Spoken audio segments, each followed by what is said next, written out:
Bismillah ar-Rahman ar-Rahim. Your Excellency, Mr. Olyntho Vieira, Ambassador of Brazil in Pakistan, distinguished guests, Chairman and members of KCFR, ladies and gentlemen, I am Commodore Sadid Malik, Chief Executive Officer of Karachi Council on Foreign Relations. Before we start, I will very briefly give a short introduction of Karachi Council on Foreign Relations. It was founded by late former Chief Justice of Pakistan, Justice Sayyid-ur-Rahman Siddiqui, and Governor Sindh, followed by Federal Minister General Moinuddin Haider, and then Qaid Azam's grandnephew, former Attorney General, Senior Advocate Merchant, followed by former Chief of Naval Staff, Admiral and later Ambassador Shahid Karimullah, and Ambassador Shahid Amin too. Sir, we hold seminars, meetings, and deliberate mainly over foreign relations and economic affairs. Ever since COVID-19, we now hold webinars. We have held a number of webinars, including one with President of Pakistan, President of Azad Jammu and Kashmir, Security Advisor to the Prime Minister of Pakistan, Education Minister, former Finance Minister, a number of ambassadors, a number of countries at Islamabad, and delegates from foreign countries. Today's program will be moderated by Dr. Huma Baqai. She is professor at IBA, Karachi, and member of Advisory Committee on Foreign Affairs appointed by the Prime Minister of Pakistan. And of course, she is our Vice Chair. The webinar will end with concluding remarks and a vote of thanks by our Chairman, Ikram Sehgal. May I now request Dr. Huma Baqai to welcome His Excellency, Mr. Olyntho Vieira. Dr. Huma Baqai. It is a pleasure to welcome an luminary like you to the Forum of Karachi Council for Foreign Relations.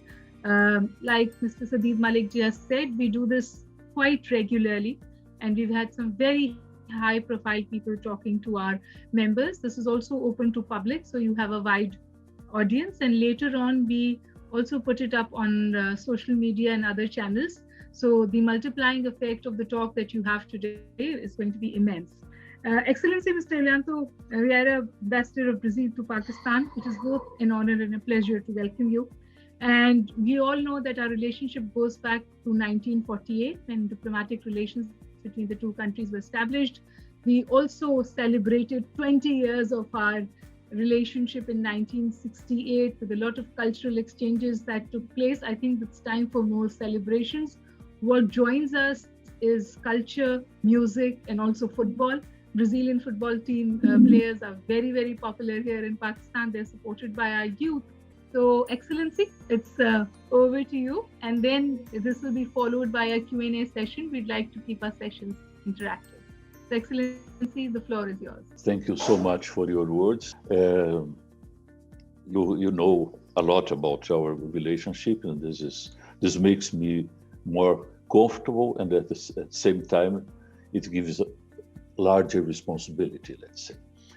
But anyway,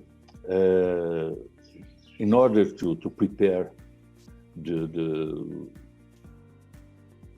terrain for the debate, I made some notes that, if you allow me, I try to create an ambience with what we are and how can we relate to each other. The idea is, this is my perception, and maybe I'm wrong, maybe I'm not, is that we have many similarities, we have many unimportant points in common, but at the end, I don't feel that the great public, and I mean interested, especially interested in public, academics, businessmen, and even politicians, we don't know each other. I wouldn't say we don't know each other very well. I think we don't know each other. it's interesting to see, and I think it's part of my mission to make this knowledge of both parts improved. So I would say that since the beginning of the diplomatic history, it's an essential part of an ambassador's mission to understand the complexities of the societies we are sent to. Maybe I would say maybe it could be easier in the romantic times of the diplomacy, when sufficed to keep good relations with the sovereigns. But certainly today's realm is much more challenging and stimulating. So the interaction with organizations such as the Karachi Council on Foreign Relations and the Academy offers the opportunity to interpret Pakistan, or to make an effort to interpret.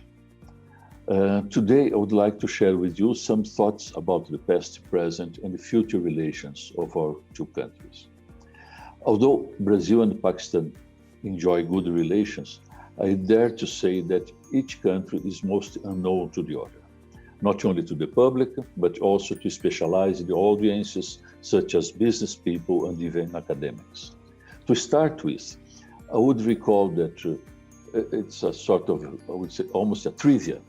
You know that from Brasilia to Islamabad, we have about 14,000 kilometers in a straight line. To travel from one capital to another, we take about 30 hours door to door. So let's start with some data about Brazil. With 8.5 million square kilometers, Brazil is the fifth largest country in the area in the world, after Russia, China, Canada, and US, considering Alaska. We are the sixth largest populated country in the world, with 212 million inhabitants, just after Pakistan, which is the fifth. The average age is 31.3 years, while 55.5% of the population is above 30 years, and more, 14.1% is above 60 years. The GDP for 2020 is $1 trillion US, distributed as follows: 60.9% from agriculture, 19.4% from industry, and 73.7% from services. Although Pakistan is a relatively young country from the point of view of a political organization, we know and we prize it has a millenary story. It's one of the oldest known civilizations that existed in the Indo Valley 30,000 years ago. And it's always important to recall that the Western world is considered Indo-European world. So where the Indo comes from, no doubt. On the other hand, our history is much, much, much younger. The history of Brazil dates from the period of the Great Navigations, or the Age of Discovery. The Strait of Tordesilhas, signed in 1494 between the Portuguese Empire and the Spanish Empire, the Crown of Castile, divided the newly discovered lands outside Europe between both reigns along a meridian about 1,200 nautical miles west of Cape Verde Island. The lands to the east would belong to Portugal and the west to Spain. In 1500, the Portuguese navigators arrived at Brazil and took possession of the land on behalf of the King of Portugal. Compared to what Brazil is today, it was a tiny territory. During the next 2 centuries, Brazilians in search of gold and precious metals and stones conquered a territory which is about twice as large and giving the country a shape which is closer to what we are nowadays.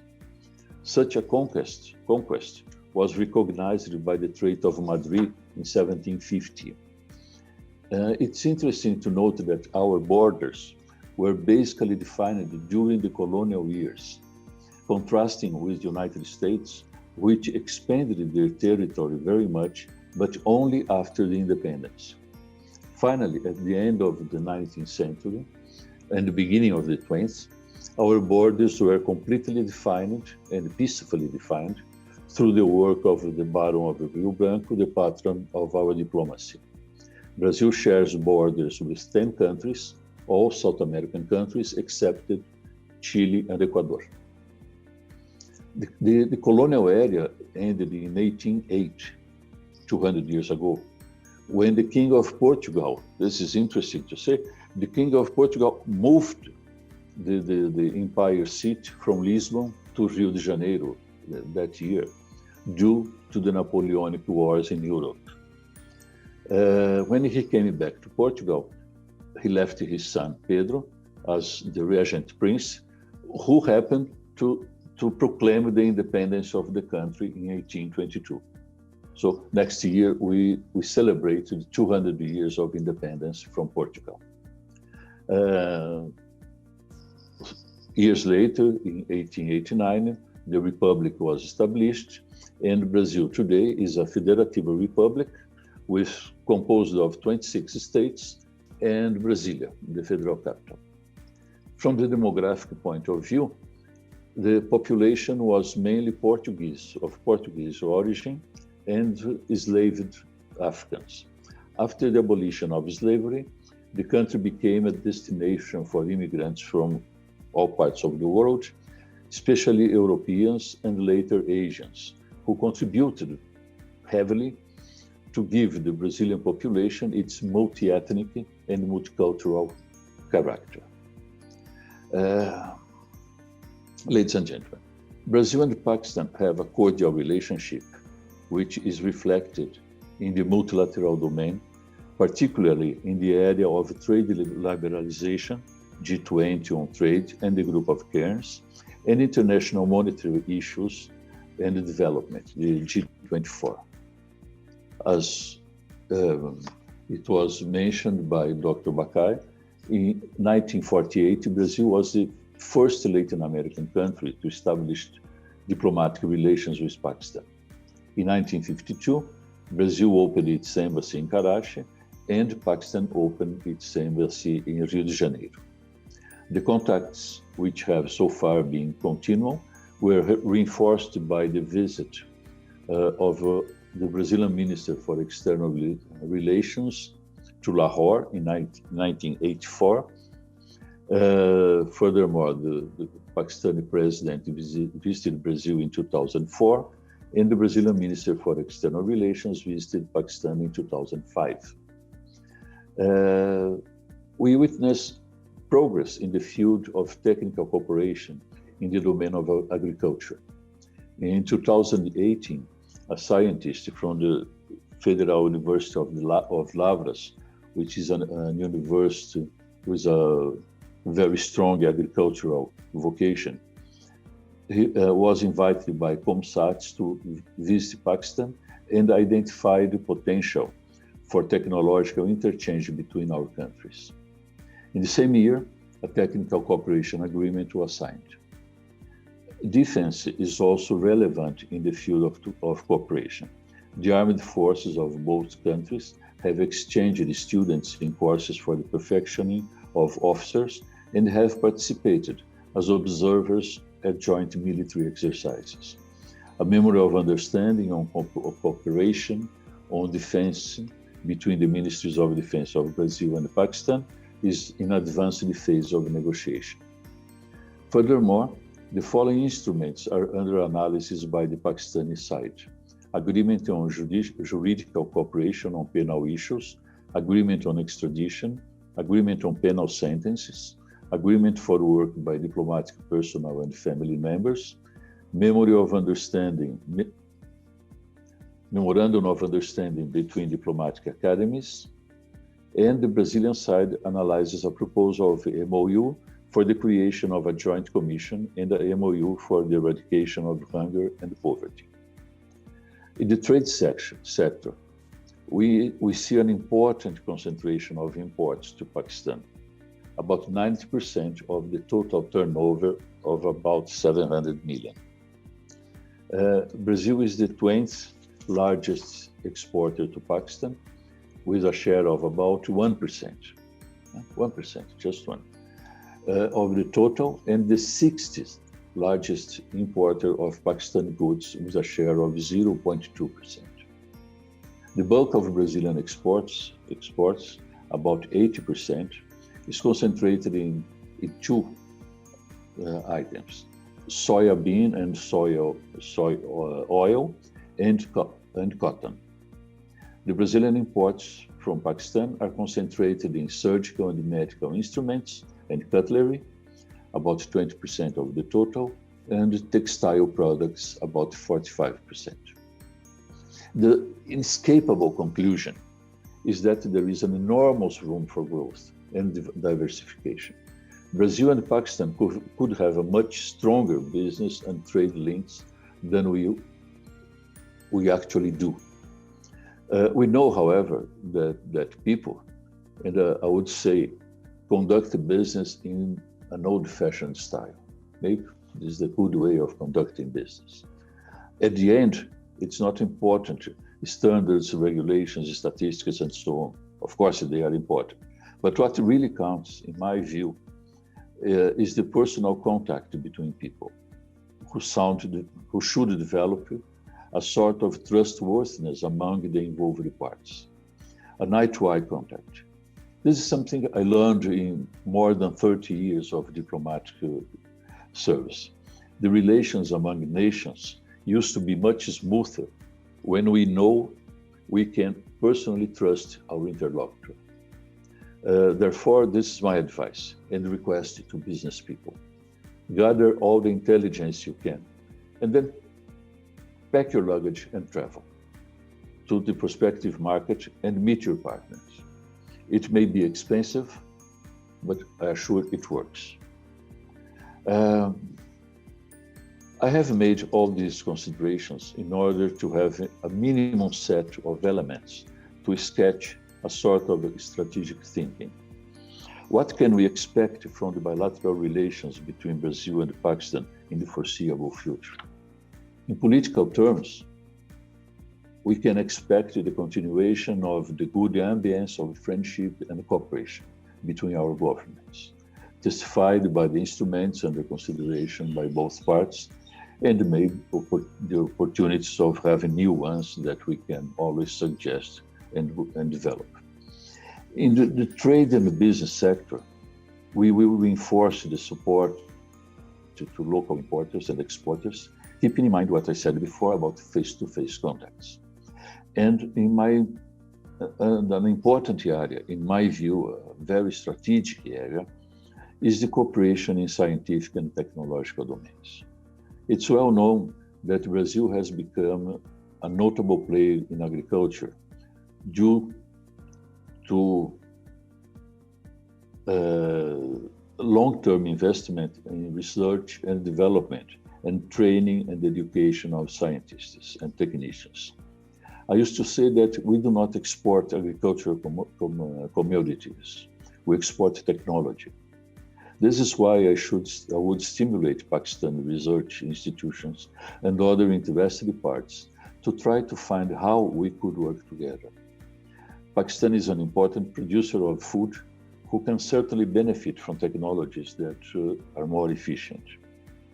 And at the end, I would thank the Karachi Council for the opportunity and reaffirm that the Brazilian Embassy is open to any opportunities that can tighten even more the links between our two countries. Thank you so much.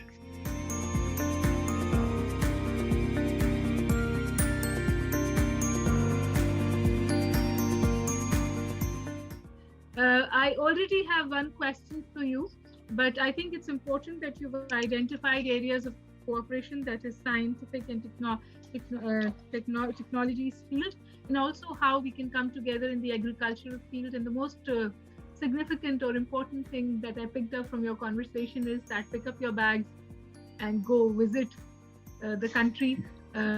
I wish it was that easy, especially with this pandemic enraging.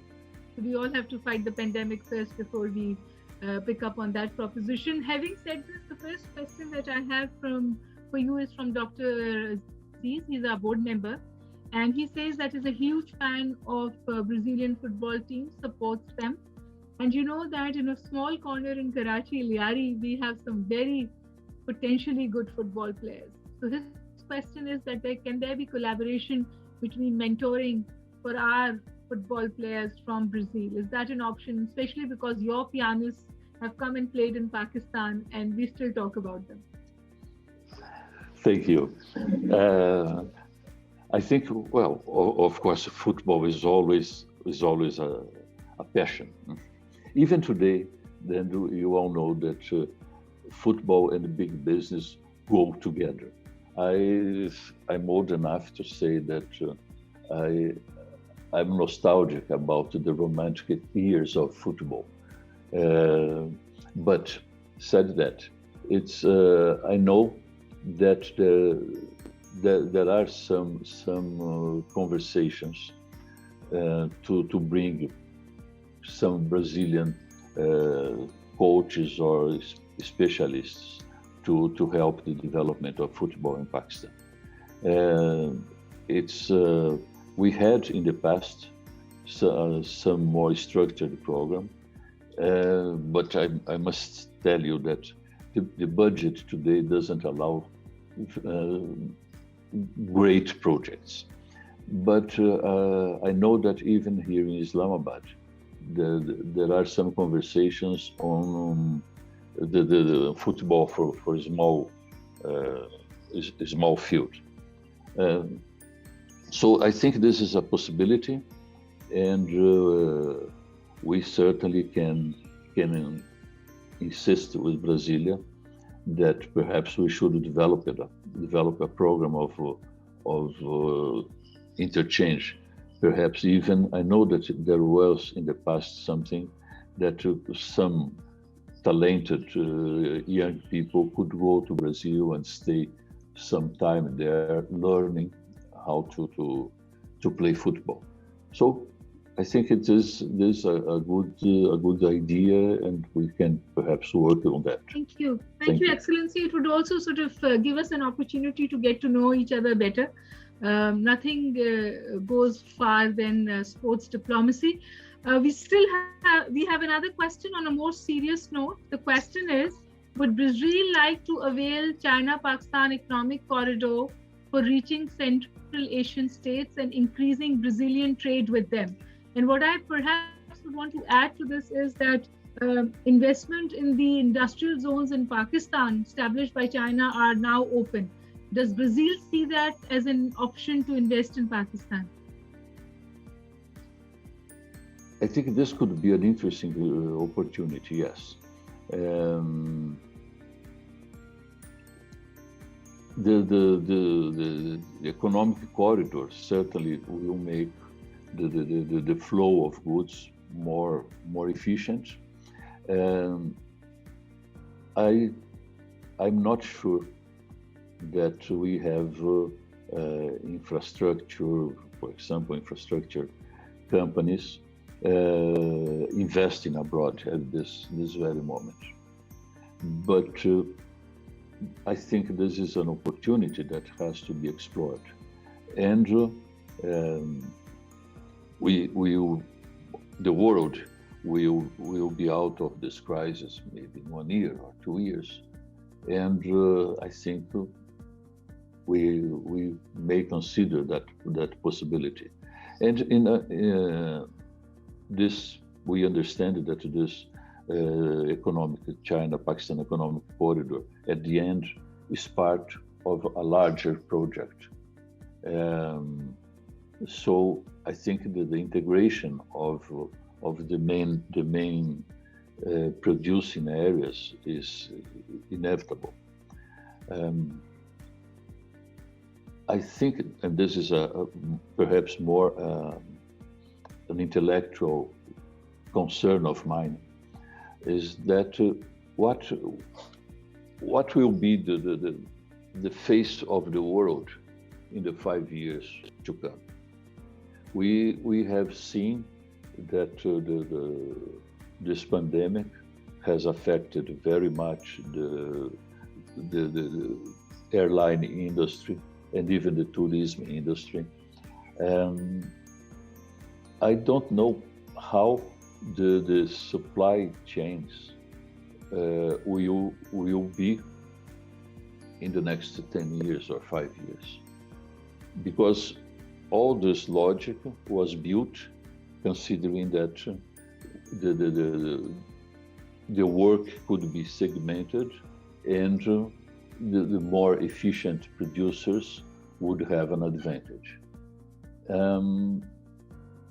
The difficulties that exist today will affect this final conception. The countries will tend to limit, let's say, some strategic items of their portfolio within their borders. There's a question that maybe economists can answer. I'm just curious and trying to have a sort of political vision on that. But I used to say that many years ago in the university, I remember that it was a classic, a case of one brand of sports goods that probably in the 60s, I think, decided that they would concentrate the design and marketing and the development of products in their headquarters in US and the production all over the world, where it would be more convenient and cheaper to produce those items. We saw I think that's an intellectual point of view. Excellency, I had a question for you. We are the 6th most populous country, or the 5th most populous country. I was just wondering, how are you handling your vaccine rollout? Where do you stand on the 3rd wave of the pandemic? How's Brazil grappling with it? Do you see it as a success story, or is Brazil struggling with it? I think it is a fact that we still have many problems. The variants are there. Up to today, I think we inoculated about 10% to 12% of the population with at least one shot. It's not enough. And we all know that you mentioned it in the very beginning, from the change from geopolitical to geoeconomics. So, the vaccine issues, I think, will become a classic in this area. We know that countries who have the laboratories, who have developed the vaccines, the few that exist commercially, they bought vaccines for 5 to 10 times their own populations. And well, someone has to be without vaccines. So probably they are very sad, but they don't care. That's my view. So I think it's time we rethink capitalism, and we rethink also perhaps nationalism, because vaccine is the pandemic has just given us a whole new range of challenges. Pakistan is also is working very hard to improve its climate and its tourist industry. Would Brazil be interested in collaboration there? Probably. I think this, as Brazil, Pakistan has many beautiful landscapes and natural resources that should be explored, or that could be explored, I would say. So I think it's an interesting field. We have some technology that we can put at your disposal. So it's an interesting area to work together, definitely.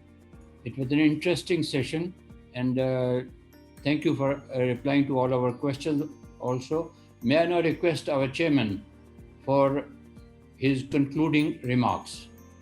Chairman Ikram Sehgal, sir. Excellency, it's been wonderful listening to you.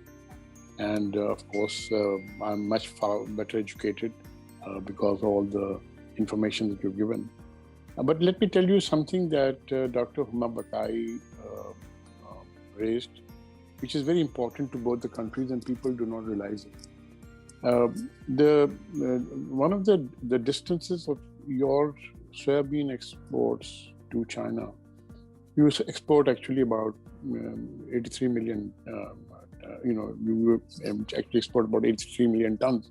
And China is your biggest importer of soybean. Now, one of the major problems of China has been getting that soybean to southwest China. And actually some parts of Central Asia like Uzbekistan, etc., also Mongolia, etc., which also depend a lot on this. Now, the shortest distance to southwest China and Central Asia, both by sea and on by road, is from Brazil to, ports of Brazil to Gwadar, and from Gwadar on to through the China-Pakistan Economic Corridor. And what we talk now about, which is more important, is the north-south corridor, which is now linking up, Central Asia or Eurasia to Gwadar, which we would like to call the Eurasia corridor. And actually, if you think about it, look at the sea distance to Gwadar from Brazilian ports. Look at the land distance from Gwadar to southwest China and Central Asia. So this becomes, in fact, a very, very important corridor. We were just calculating quickly, and I think it cuts down both in terms of cost and in terms of timing. It does the thing. So I think it would be very interesting to do a much more extensive exercise on this, because both from the China point of view and both from the Brazil point of view and Pakistan's point of view as a transit station. And, if you look at it, some parts of Central Asia are deficient, like China is of soybean. And of course, some of it comes from Europe. And even from Europe, it comes via the long route. So with the road rail corridors that are coming into existence, this would be a great thing. I also note the other points that you have raised. And we would like to have further interaction with you, both, so that the business community comes to know more of the potential that Brazil, as such a big country, provides to Pakistan. And you're very right, it is a long distance to go to and takes time. But the opportunities are there. And the challenges, which are there, are sort of dwarfed by the opportunities that can happen. So thank you very much, Excellency. Very kind of you to have participated with us. And we look forward to further interaction with you in the future. Thank you, Excellency.